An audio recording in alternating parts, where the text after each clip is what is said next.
Resmi ondan da güzel, ressamı ondan da güzel. Resmi ondan da güzel, ressamı ondan da güzel. Hamı söz sərrafıdır, meyxana meydanı gözəl. Hamı söz sərrafıdır, meyxana meydanı gözəl. Bu bizim Abşeronun hər tərəf əlyanı gözəl.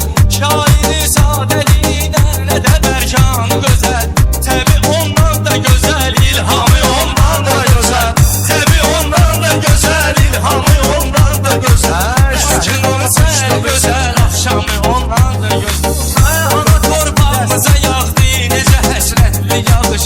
Ana torpağımıza yağdı necə həsrətli yağış. Necə də əntiqədir gör belə mənalı baxış. Zillənibdir bizə sarı neçə nifrətli baxış.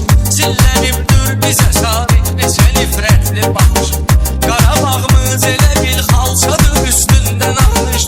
Şuşası Zəngilanı Ardamı ondan da güzel, Şuşası Zəngilanı ardamı ondan da güzel. Bakının rəsmi gözəl, rəssamı ondan da gözəl. Belə də dağda qatan tamı xiridarlar bu. Gətirən şairə ilhamı xiridarlar bu. Nə gözəl toydu bu toy, hamı xiridarlar bu. Bəyimizin qonçası əlvan şamı ondan da gözəl. Bəyimizin qonçası əlvan şamı ondan da gözəl. Açanan səsmi gözəl, rəssamı ondan da gözəl.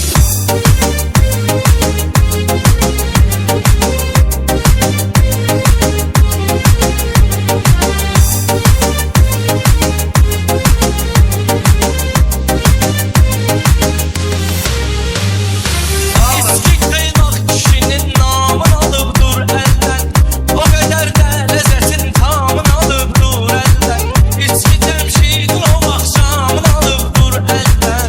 Tanıyırsan ki Ömər Xəyyamı ondan da gözəl. Tanıyırsan ki Ömər Xəyyamı ondan da gözəl. Tanıyırsan ki Ömər Xəyyamı ondan da gözəl. Bakının rəsmi gözəl, rəssamı ondan da gözəl. Qızı torpağını tərif elədin cənnətdir. Qızı torpağını tərif elədin cənnətdir. Xalqımızda həmin xalq söhbət həmən söhbətdir. Elimizdə həmin el söhbət həmən söhbətdir. Düzdür dünya malı əslində şirin nemətdir. Qəlbi sakitdir, ruh aramı ondan da gözəl. Kalbi sakitliği, ruh aramı ondan da güzel. Birin hər vaxt birə birdən birə başqası var. Şirələ şirdir əzəldən şirə başqası var. Belə də dağlıların şairə başqası var.